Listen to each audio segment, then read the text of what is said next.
Welcome to Life-Changing Challengers, the podcast where passion meets purpose. I'm Brad Minus, your host, guiding you through stories of transformation and triumph, from endurance feats to overcoming adversity. Our guests defy the limits and inspire action. Ready to ignite your desire and incinerate your barriers? Join us. Your journey to the extraordinary begins now. And welcome back to another episode of Life-Changing Challengers. I know we've been on a little bit of a hiatus here for the last couple of weeks, and I appreciate everybody allowing me a little vacation, but I am back with, you know what? I probably should have came in like this. It's Life-Changing Challengers, everybody. I have Dr. Mark Hicks, also known as Dr. Love.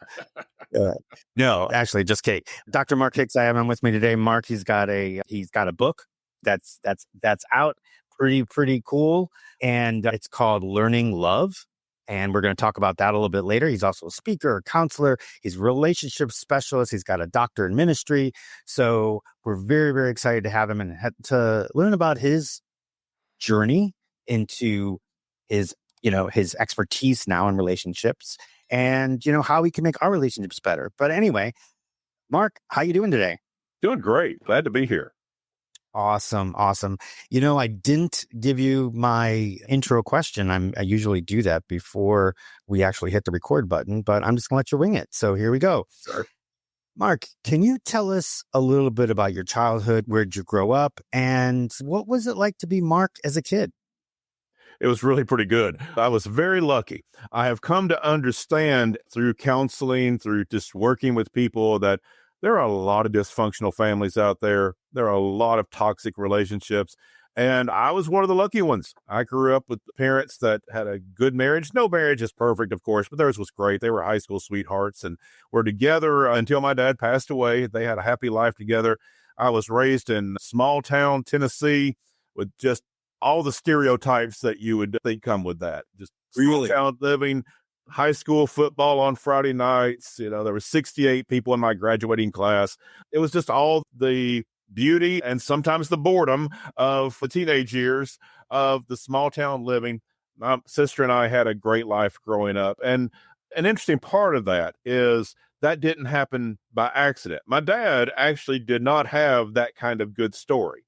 His dad was a heavy drinker when he was a child. He quit that before I came along. I knew my grandfather as a really good guy. He was great to me, but he was not always a great guy. He was kind of a violent drunk when my dad was young. And my dad made a conscious decision when he was a young man. When I have kids, I'm going to raise them different than I was raised. And he did. He provided a great home for us. We had a great life. And so, yeah, I'm one of the lucky ones. That's amazing. You know what? I consider myself a lucky one as well. I was an only child, but both my parents, they love each other. They love me. And I was extremely lucky. Now, we were growing up, as a teenager, you're always like, it was almost cool to have the dysfunctional fact. Yeah. It was almost cool. But I'm with you. I was the one, even in high school, that Friday nights were for mom and dad to go to the movies or go get pizza or whatever. And I hung out with my friends on Saturday night. That was just the way it was, except for football games and stuff like that. Sometimes they fell on a Friday. But when you were in school, I can't tell from here, but were you into sports as well? I was into sports. Yeah. I played some basketball and some soccer. Soccer was new in East Tennessee when I was young. So I was one of the very first soccer players in the region of East Tennessee.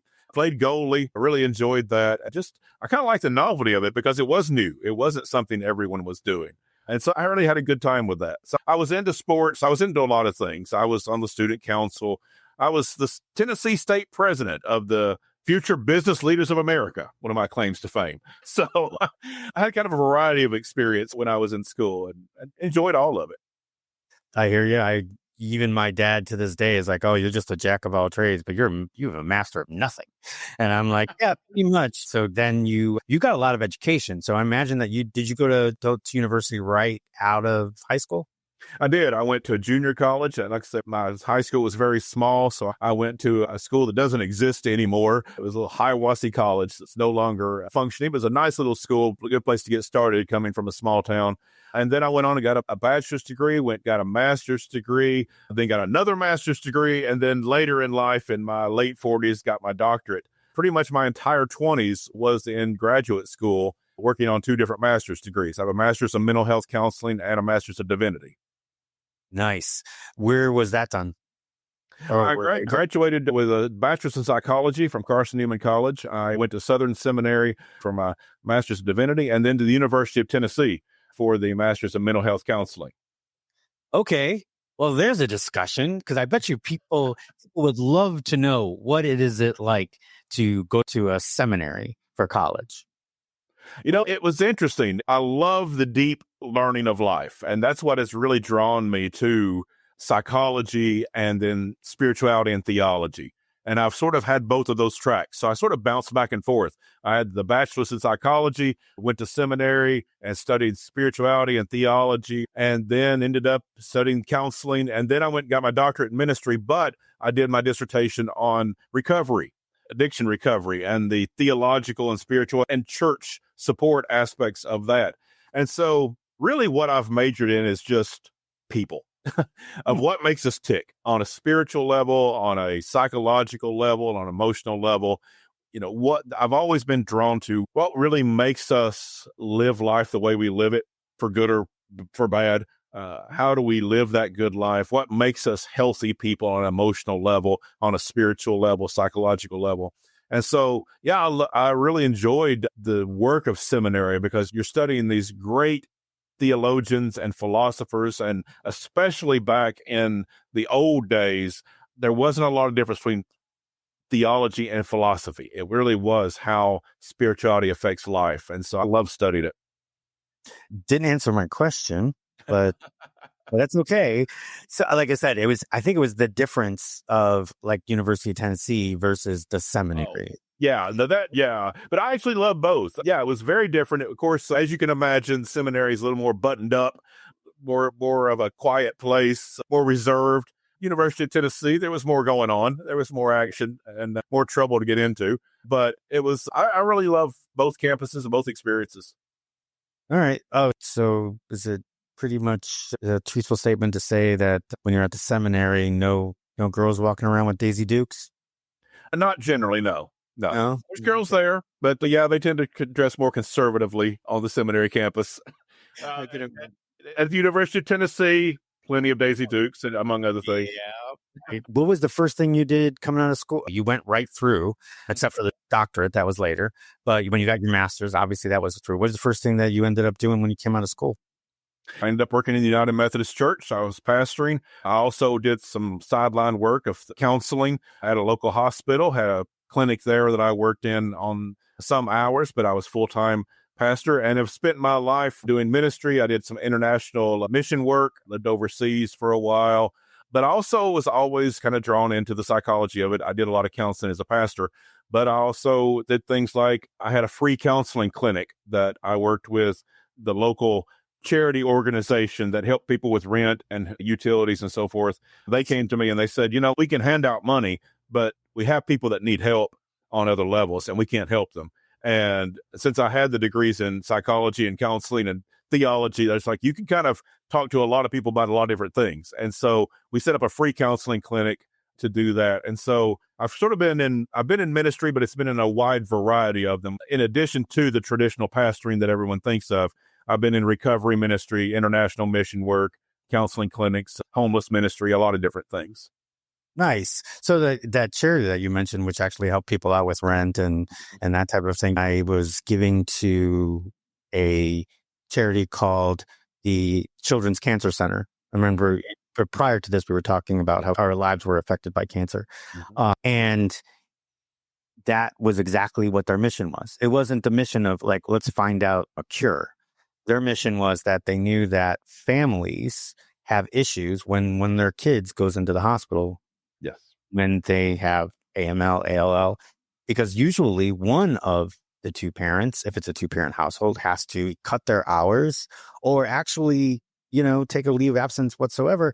And there's no money left, and now they've cut a 2-income household down to 1. And now they've got gigantic bills they got to take care of. Children's Cancer Center was one of those charities, just like you worked for, that helped people with car payments and utility payments and rent payments when their kids were in the hospital. So happy that you did that. And obviously you've devoted your life to the ministry. So that's just something that's just been a part of your life, which we need more of you. The question I've got is basically, it's interesting because I know that, we've all got this idea that priests in the Christian faith do not get married, but we know that pastors don't conform to that. You're able to have a family and the whole bit. But, sometimes we conflate the two. And I know that a lot of people do. It's like, oh, you're a pastor. And they just, at first, when you got into that, was that something that was automatic to people? Did they confuse the two? And obviously, which didn't provide you with a lot of prospects for love? Or did you find that people knew the difference and it wasn't that big of a deal? In the South, where I grew up and went to school, the Catholic faith is not as prominent. We have Catholic churches in the South, but it's much more Protestant. And so, it was pretty well expected that it's almost the opposite in Protestant faith, because people don't want single pastors. They want pastors with the traditional family. There's a lot of pressure for that sometimes within the Protestant churches. They want the pastor to be married. They want the pastor to have children. It's seen as the traditional role. And so it was expected, really. And in fact, there's a bit of pressure too. When I was in college and had an eye towards going to seminary, there's really, I don't know that I felt it deeply, but it's just sort of there, sort of this underline. And you can see some people that are open about the pressure, that you really need to find somebody in college and kind of check that off the list, because especially if you're going into the church, they don't want single pastors. They want you to have that stable, traditional kind of stereotype family. Oh, wow. Okay. That's pressure. You got a pressure to find someone, which could, with that kind of pressure could cause you to possibly choose the wrong person because of the pressure coming into from what you really love doing. Now, I do understand that you've been married twice. Yeah. When did you meet your first wife? In college. Oh, you did? Okay. We met in college, got married right after college, and that was an absolute disaster. That was a horrible decision. And coming from a very healthy, happy family growing up, there's just a sense that, well, relationships just work. If you're good people, they just work. And so I think I went into adulthood with a rather naive idea of the world. I didn't really know the games that get played, the cruelty that's out there, the manipulation that's out there. I didn't understand a lot of things in the world coming from that stereotype of small town America and the nice, happy, healthy family. And so, I got into a tremendous mess. What I thought was a good decision at the time ended up being a disaster. But because of my religious background, but also just out of pure stubbornness and ego, I would not think about divorce. I would not admit that there was a problem. I never told anyone that there was a problem in the marriage. I decided that I would be smart enough, strong enough, faithful enough, wise enough, whatever enough, that I would make this relationship work. And I stayed in a very toxic situation for 13 years with that attitude until I came to the point that I was just wishing for death and really contemplated taking my own life at times. I never came to a place of really formulating a plan, but it certainly crossed my mind that I can't live like this. And that's when I decided that I needed to be divorced or I needed to be dead. And I decided on divorce. That's powerful what you said. Okay, so I'll be quite honest, when you're talking to a Jewish kid, what is the church's or the Protestants? That's right. You follow the Protestant faith, correct? Yeah. What is the Protestants' view on divorce? It's different among different denominations. My denomination is United Methodist, so I was not fired for that. I was able to keep my job. I was rejected by a lot of people. I remember one particular lady came in one day and really just told me how despicable I was and how horrible I was and how I did not deserve to be in ministry, that I was a bad example to the children of the church, et cetera, because I was getting divorced. And, what really hurt at that moment was not so much that she was saying it, but I thought she might be right, because I felt like a failure. I felt like that I had failed in my all that stubbornness, all that ego of all this. I would make it work. I had to admit I couldn't. I failed at that. No matter how much I tried, it was not going to work. And I felt like a failure in that moment. And there's a lot of prejudice. Now, I had a lot of people that did accept me. Now, there are other denominations that will fire pastors for being divorced, but United Methodist was not one of them. So I was able to keep my job despite some people thinking that I should not be able to. It's difficult to be divorced anyway. It's a difficult process to go through. It's a painful, emotional process to go through because even if you're in a bad situation, when you leave that bad situation, you're still losing the dream. You're still losing all that effort you put into it, all the dreams you had, all those moments that you thought you might be turning the corner, that you maybe this time you can make it work. There are those moments along the way. There are those moments that are good in a relationship, even if it's a bad relationship. And you think, maybe this is it this time. Maybe we can make this work. And you get that glimmer of hope only to have it smashed. There is the loss of that dream. It's a horrible thing to go through.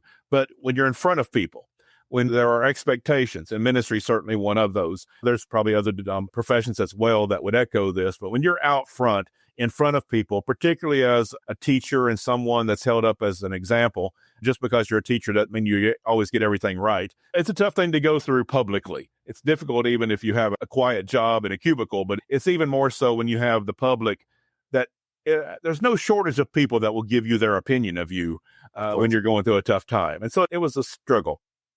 How big was your congregation at that point?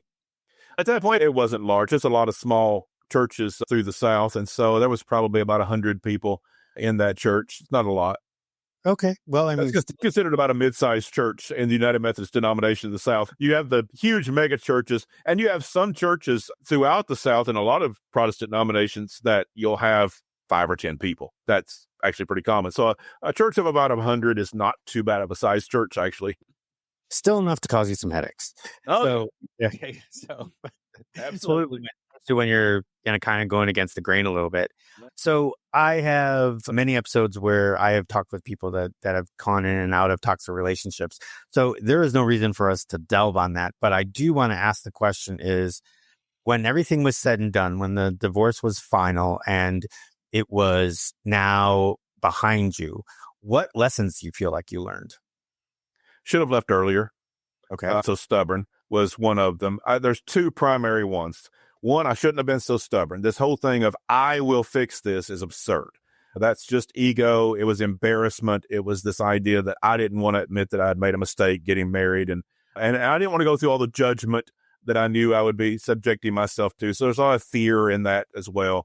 And I shouldn't have allowed myself to come to the place of just utter despair, just nothing left, completely drained and thinking about death before I would leave. No one deserves to be in these toxic relationships. That you need to get them healthy, which some people can. You can do that if you get the proper help, or some relationships have to end. No one was put on this earth to be abused, to live in toxicity, to be in that kind of misery. That's not what relationships are for.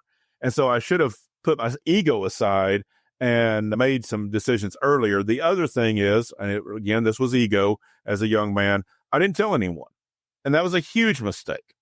I kept it to myself. We always acted like we had it together in public. We had a good public view. When we did get divorced, it ran shock through my family, my friends, everyone who knew us, because no one had any idea, because we were fine in public.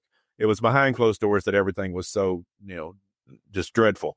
And so it was really just an act that we had fallen into to put on, to carry on in public. And I never told anyone. That was a horrible mistake. If you're going through a toxic relationship, don't keep that secret. Don't let your ego keep you from getting help and getting support. That was an enormous mistake that I would advise everyone not to make. That's a good point right there. And I think a lot of people are like that. It's funny because I've had a few other episodes, like I'd mentioned before, and there are a few of those that were wives of pastors that ended up going through some of this toxicity, and it wasn't their fault. But then I've been on the other side as well. So that's interesting. And I think the biggest lesson there is that if you feel like you're miserable for some reason, and that misery stems around your partner, you need to really take a look. So you said that you had tried to figure this out. You wanted to push ahead. Did you try any professional help? At the end, we did, and that was another mistake. We should have done it long before that. I Right. don't know, looking back, if my spouse would have done that. Maybe I'd have my doubts. But at the end, when things were really falling apart, we did. And I've been on the other side of this. I've been a counselor for a long time. So I have been in that situation where people come into marriage counseling, and it's a very common mistake. It's sort of like calling the fire department when the house is completely engulfed and saying, save my house. Right. And that's what a lot of people do. They wait till the fire is completely engulfed their marriage. Whereas if they had come into a therapist, a marriage counselor, a coach, a relationship specialist, anybody that can help professionally when there was a smaller issue, a small kitchen fire that you could put out and deal with. But no, we'll just wait. We'll see if it gets worse. What's going to get worse? And, everything was kind of burning down around us by the time we got into counseling. So another lesson learned, get help and get help early. Yeah. And I'm imagining just going back, and I think you and I are actually closer in age than you might think. So back then, there wasn't this access to professional help, even offices, where now those small problems, people could just go onto a mental health app and they can talk to someone right there, put down the phone or an iPad or your laptop, click in, and you both can sit there and talk to a doctor. You don't even have to go to an office anymore. Yeah. So, with those type of resources that we have today, then I would say, yeah, the minute that you're finding that small grease fire, talk it out, get somebody to help you out. Really believe people need to be in counseling. I write in my book, everyone should be in counseling. Because life is just so difficult. Even if it's not about your marriage, even if you're happily married, parenting is hard. Finances are hard. Even if you have money, managing money is hard. Life is just complicated today. You have so much more complications even within the family. For example, in the 1940s, whether it be right or wrong, we knew who was doing what within the family as far as the chores, the responsibilities. In the 1940s, that wasn't up for debate. Now, people can argue whether that was right or wrong. I'm not getting into that debate, but it just was. Now, there are no roles. Those all have to be negotiated. It's just more complicated to be married. It's more complicated to be in a family. Who's picking up the kids? Who's making dinner? Who's making financial decisions? All has to be worked out. Life is just more complicated within the family and really a lot of other places. And if you were sick, you would go to a doctor. If you had a toothache, you'd go to a dentist. If your car wasn't running properly, you go to a mechanic. We go to lawyers. We call plumbers. We have any number of professionals that help us. Why would we do anything less with our emotional health, our mental health, our relationships? My life could have been different, perhaps a lot easier if I had gotten the help I needed. It may not have saved the marriage, but it could have helped me a lot earlier to understand that couldn't be saved and gotten out of it a lot better way than I did. We get help from professionals in so many areas, and yet we resist counseling unless we're desperate. You don't have to be desperate. Go for a checkup like you do your doctor. That's profound. Who do you spend most of your time with? You. Yeah. And that means it's your brain. So you don't spend 24 hours a day in our car. You might spend 24 hours a day in your house, but your electricity is not always on. You're not always on the internet. You're not always on your phone. But those are things that, we go and we have a mechanic. We've got a dentist. We got all this other stuff. But 24 hours a day, 7 days a week, your brain is working. Yeah.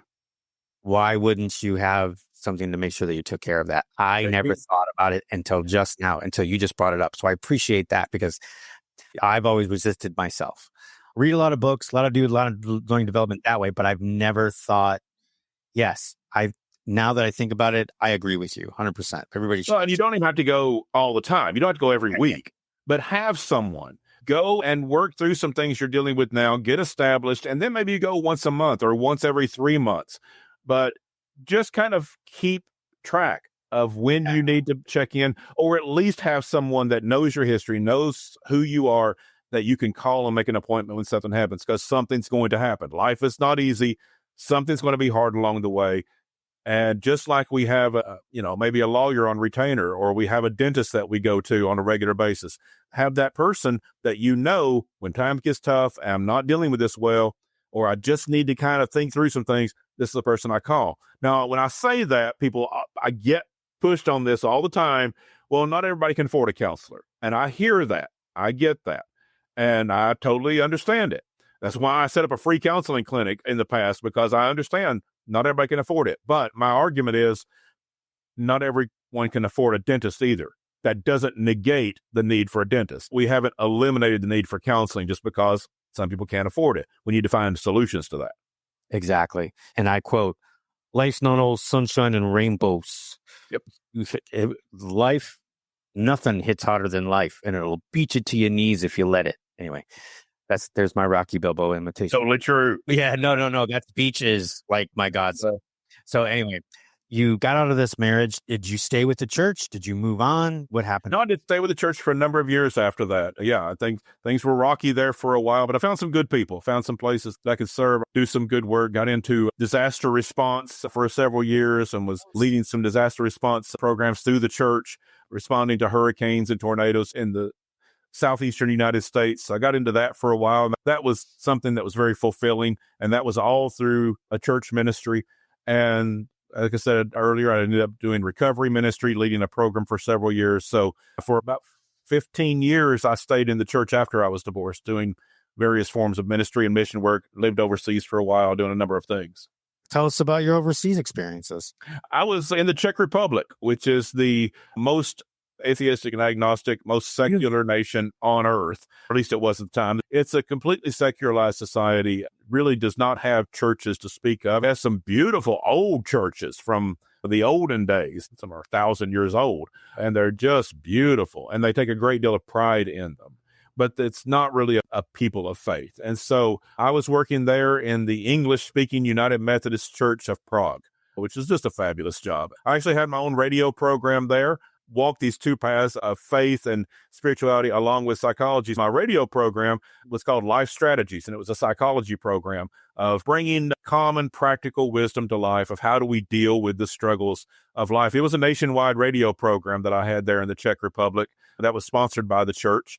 The radio station said, no, you can't bring religion into it. I said, well, I have a master's degree in psychology. I can stick with that. But I want to say in the closing that that's sponsored by the church, because I want to say to this very secular culture, the church cares more than about just faith or bringing you into a certain faith tradition. We care about people. We want to help live life. And so I said, if you'll let me say the church sponsored the program, I won't bring religion to it. I'll stick with psychology and counseling.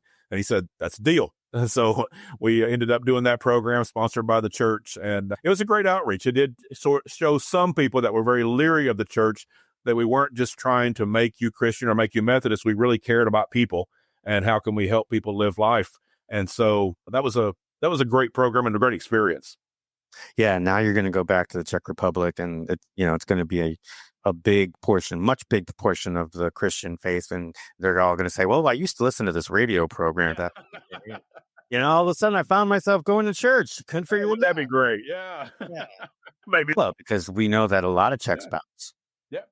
But yeah, it's a long way to get. Throw that in there. That was good.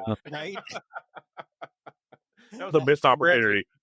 Hey, that joke was brought to you by the United Methodist Church. That's right.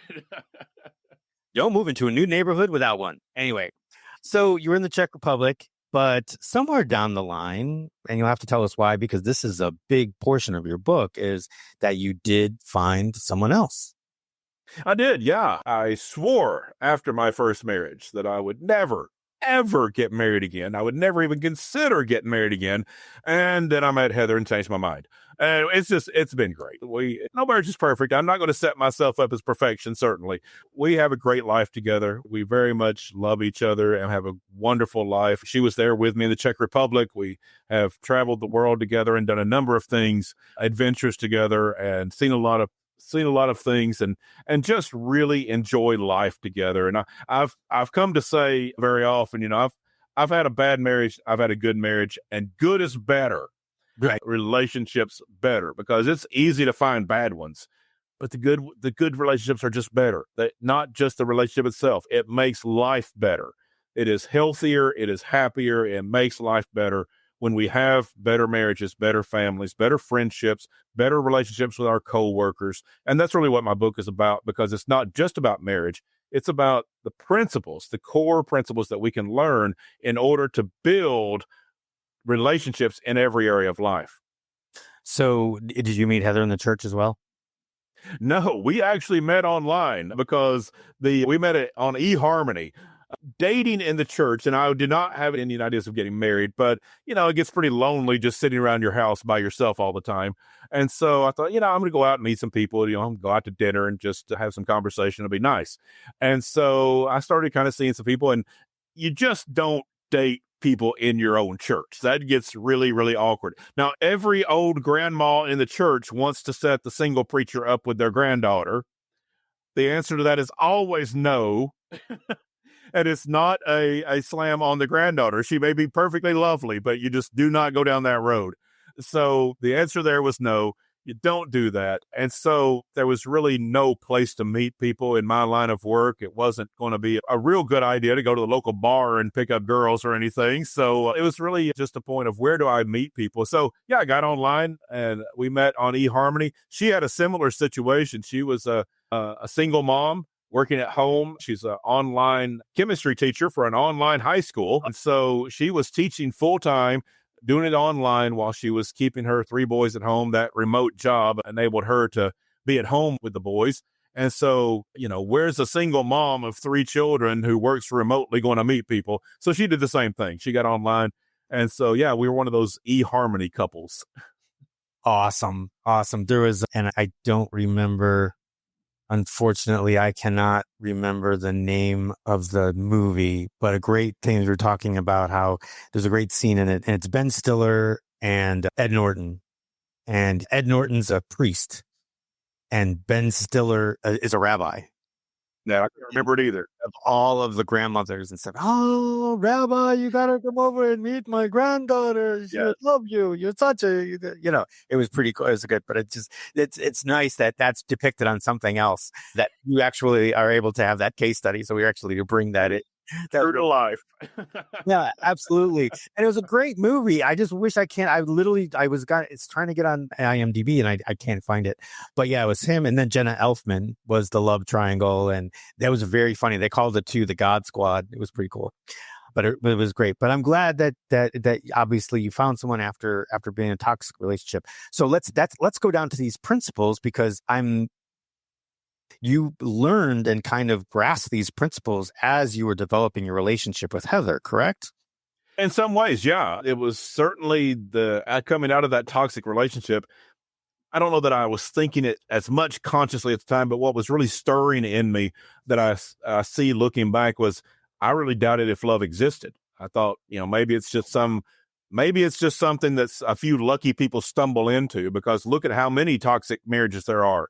Look at how many people get divorced. And of the people who don't get divorced, how many of them are happy? They stay together for the kids or for money or for religion or whatever it might be. But I started to really question whether love can exist. Does it exist? Is it really possible? And if so, how would we go about doing that?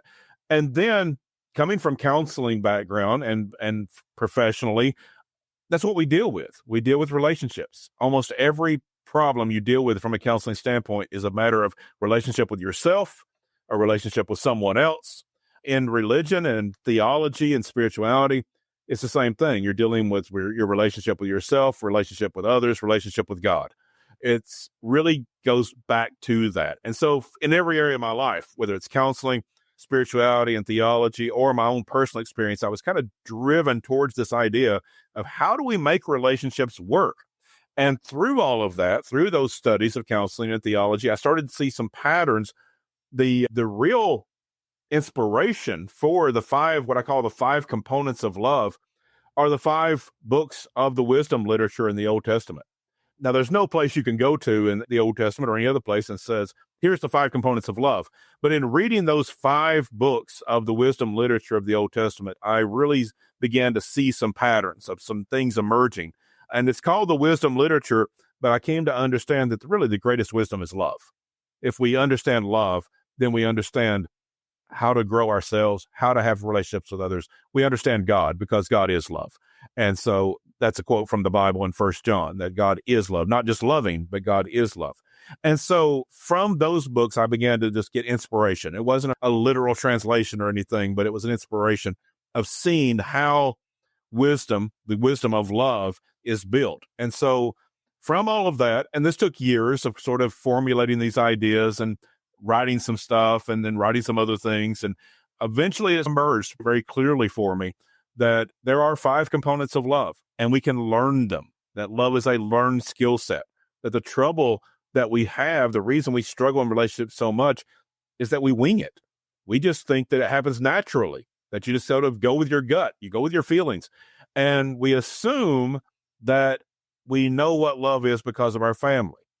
And that's usually a terrible source because we've either come from a toxic family or an abusive family, or even if we came from a healthy family, every family's got its own brand of weird and quirky and odd.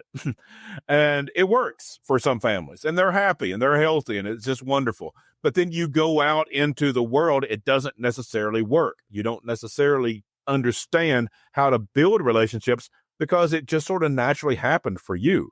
And we've lost the idea that you learn how to love. Just like you learn how to walk. But in a healthy family, in a healthy situation, you learn how to walk before you remember learning it. And in a healthy family, in a healthy situation, you probably learned a lot of what I teach in my book before you remember learning it. It just came natural because you were raised in a healthy environment. But no family is perfect. Everyone struggles to some extent.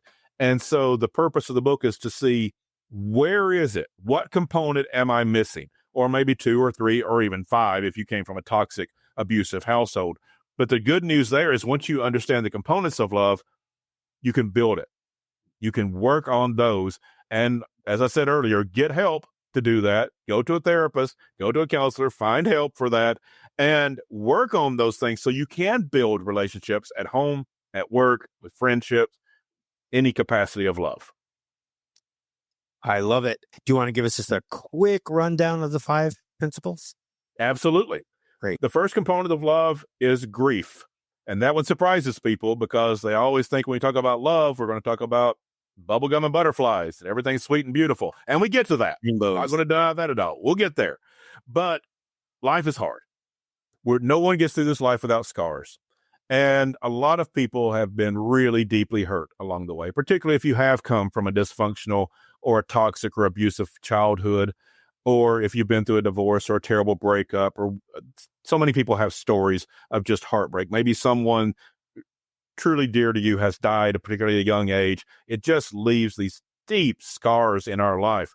And if we're not careful, we'll start putting up barriers to try to protect ourselves. We'll put up emotional walls. We'll keep people at arm's length. We'll protect ourselves from being hurt again because we've been hurt before. And what we're really doing there is building our own emotional prison, that we're pushing everyone away that we could be connecting with. And grief is the way to overcome that. Grief is our comeback story. It's not fun, but it is healing. Knowing how to grieve. And if you struggle with that, again, there's help for that. Knowing how to grieve the losses of life, the hurts of life, is our comeback story. We come back to a place that we have healed. We can't fix the past, but we heal in a way that we can go forward and be connected, even though we may have been hurt in the past. What I often say is some things in life are so painful, it's like it leaves a hole in our heart. But you can live a really good life with a hole in your heart. And when we start to understand that, we're not stuck in those painful things of the past. We can heal from that. And even with the hurts in our life, we can go on and build happy, healthy relationships, make those connections despite the hurts because we know how to grieve. That lays the foundation. We can come back from anything if we know how to do that and get the help to do it. The second component of love is emotion. And this is the bubblegum and butterflies. This is what everybody thinks about with love. And it is one very important, but it's one of 5. It's not the only aspect of love, but it is an important one, that we make that emotional connection. And for some people, that's super easy. They love that emotional side. For other people, they're more cerebral, they're more introverted, they're just not so sure. And that's okay. You don't have to change your personality, but it's like any other skill set. Work at it. Just try it a little at a time. The point is, the people who you care about need to know you care about them. And so find ways of saying that. It's great if you could say, I love you. But if you come from an abusive household where love was a weapon or something, you may not be able to say those words. Then say, I appreciate you. or say thank you when somebody does something kind for you, a sincere thank you. Yes. Find ways that you are able to express your caring and your love for other people at the place you can now, and it will grow. The more you do that, the easier it will get, like any other skill set. But it's important, regardless of our personality, to build our capacity to connect on an emotional level. Now, the third component of love is practicality. This is the one that balances the emotional side. You may have heard someone say, well, I love them, but I just can't live with them. Yes. Those are people who have mastered the second component of love, the emotional side. They've got a connection, but they have failed at the practicality. The how do we live together well? What decisions are we making to live together well in this relationship, whether it's a work relationship, friendship, marriage, whatever it is? And that's things like, if you're married, how are you going to handle your finances? How are you going to make parenting decisions? It can be things like anxiety and depression take a toll on us. It also takes a toll on our relationships. And those are treatable conditions. And so it becomes a practical aspect of our relationships to get the help we need to treat those kind of mental struggles and emotional struggles in order to be able to show up for the relationship. It becomes a practical matter, getting the help you need to treat those things.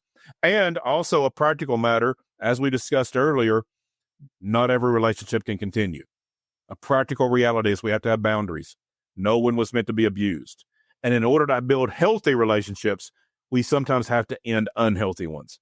That's going to be hard, particularly if it's like a parent or a family member or getting divorced. Those are very hard things to do. And that's why the first component of love is grief. But getting those unhealthy relationships out of our life or limiting them through boundaries is the way we can have the room in our life for healthy ones. These are all practical decisions that help us live together well in healthy relationships. The fourth component is acceptance, and there's two aspects to this. A lesser one is we have to accept people, not abuse. There's a line to this, but people are going to make mistakes. We do have to accept people if we're going to have healthy relationships. People are going to make mistakes along the way. So within limits, we do accept those mistakes and we work through those. But more importantly, it's about accepting ourselves. You have to love yourself before you can love other people. Brene Brown is famous for saying that. She's done some great research on this, some great writing on it. Other people have as well. That is the capacity of love. You have to love yourself, and you cannot love others more than you love yourself. We fool ourselves thinking we can sometimes, but it is the limit. If you want to love your spouse, love your kids, love your friends more, you have to love yourself more. Love is not a commodity like money. If you need more money, you can go get a second job, borrow money from a friend, take out a loan at the bank, a lot of ways to get money. If you need more love, it has to grow organically. It is an organic function within us. It's who we are. And so we have to grow that love within us. And that's how we love more. That's how we grow greater connections. We have to love ourselves. And so many people are doing well. They have an emotional connection and they're making good decisions in life, but they're thinking something's really wrong in my relationship. This is just not working. One of the culprits can be, and very often is, we don't really love ourselves. We've put a lot of effort into loving someone else, but we've limited that capacity to love them because we can't love others more than we love ourselves. We have to learn to love ourselves and build that love within us in order to give it away. And then finally, the fifth component is passion. And this is a passion for life. This is enjoying life. Very often we forget this one. Now, we know that life is serious sometimes, and that's why practicality is the third component. We know life can be tragic. That's why grief is the first one. But let's not forget that life needs to be fun. Life needs to be enjoyable, especially with the people we love. And if we get into these relationships, say in our marriage, and we're going to work, and then we're coming home and we're making dinner and we're doing homework with the kids and we're doing some household chores or mowing the yard or whatever we do, and we're getting everything done and we're running this household like clockwork, and everything's getting done. And then we watch our television show and then we go to bed and we think, what is wrong with my marriage? So maybe you forgot to have some fun. You may have forgot to really enjoy it.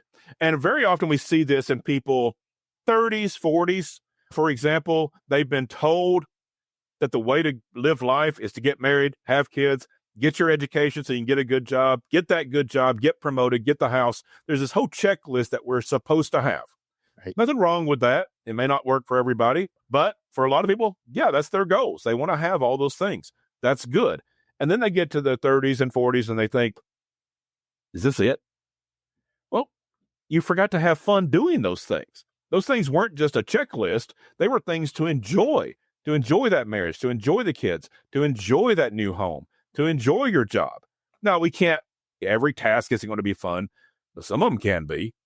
And so many times we get so wrapped up in the grind of life and the must-dos and the to-do list and all this stuff that we forget to look for things that are fun, things that are funny, things that make us laugh, things that can really, we can really just enjoy the people we work with, that we are neighbors with, and the people we live with in our homes. And when we bring that passion, it helps all the other things. It helps us through the grief when we have a passion for the people we live with and we enjoy those moments, even in the hard times, that it brings an emotional connection. It helps us see things more clearly to make practical decisions. And it just builds the love for ourselves and others when we are having a passion for life that becomes the fuel in our engine. It becomes the wind in our sails when we bring a passion for life because we just remember to have fun. So if you can grieve the tough times of life, if you can make an emotional connection, making good decisions to live together well, you love yourself so that you can love others, and you remember to have fun and have a passion for life, you can build healthy relationships in every area, even if you come from a dysfunctional family or been through a divorce or been through other relationship struggles. You can use these 5 components to build the relationships you want. Fantastic. So everybody listen, markhicks.com is the URL. It's actually Mark A. Hicks. Yes. markahicks.com. And that's going to be in the show notes. So they're going to have a link right to it. Take a look at his website. It's actually really, really well done. The book is Learning Love, Building a Life That Matters and Healthy Relationships That Last by Dr. Mark A. Hicks. So you're good there. Check it out there. There's a pre-order available there. But is it actually out now? Or It's actually out this very week as we're recording. Since it came out. And so, yeah, it is officially out in bookstores everywhere. If they don't carry it at your favorite bookstore, make sure you ask for it. But it is available online, Barnes & Noble, Amazon, wherever you might want to buy books. It's available wherever books are sold. Perfect. And I will make sure that there is a link to that, directly to that probably on Amazon in the show notes as well. And then are you on some socials? I am. I'm on Facebook. I'm on Instagram. You can go to my website. There's links to that. But yeah, I'm on Facebook and Instagram and LinkedIn and all kinds of good stuff. Great. So I'll also make sure that those socials are also linked in the show notes. Even if you think you might be in a good relationship, or definitely if you think you might be teetering on one that might be a little toxic, especially if you're thinking about making a run at, like I said, if you're not in a great relationship, you want to see if you can get better, definitely check it out. If you're in a great relationship, you want to make sure that it stays that way. I would definitely check this out because, listen, I consider myself in a good relationship right now. He's taught me a couple of things just in this little 45-minute conversation that we've had. And there's things that I want to check out as well. So I'm definitely going to do that. Thank you, Mark, really, for sharing your story and sharing your 5 principles of love. And yeah, I really appreciate you doing that with us. That was my pleasure. Thank you so much. If you are watching this on YouTube, please go ahead and like and subscribe, hit that notification bell just so you know when the next episode is dropping. If you are listening on Apple or Spotify or any of the other podcast directories, please leave us a little review. And I don't even care if it's a bad review, because any data, anything that I could learn about the episodes, help me evolve the podcast and just make it that much better. So I'd appreciate that. But Mark, thanks again. Really appreciate you joining us and giving us some of your wisdom. And for the rest of you, for Mark and for myself, thank you for listening, and we will see you in the next one. Well, that wraps up another episode of Life-Changing Challengers. I'm your host, Brad Minus, saying thank you for joining us on this journey of transformation. If today's stories inspired you, please take a moment to review, share, and follow us on your favorite podcast platform. Your support helps us reach more listeners and create an even bigger impact. Remember, every challenge is a chance to grow. Until next time, keep pushing, keep challenging, and never stop pursuing your extraordinary.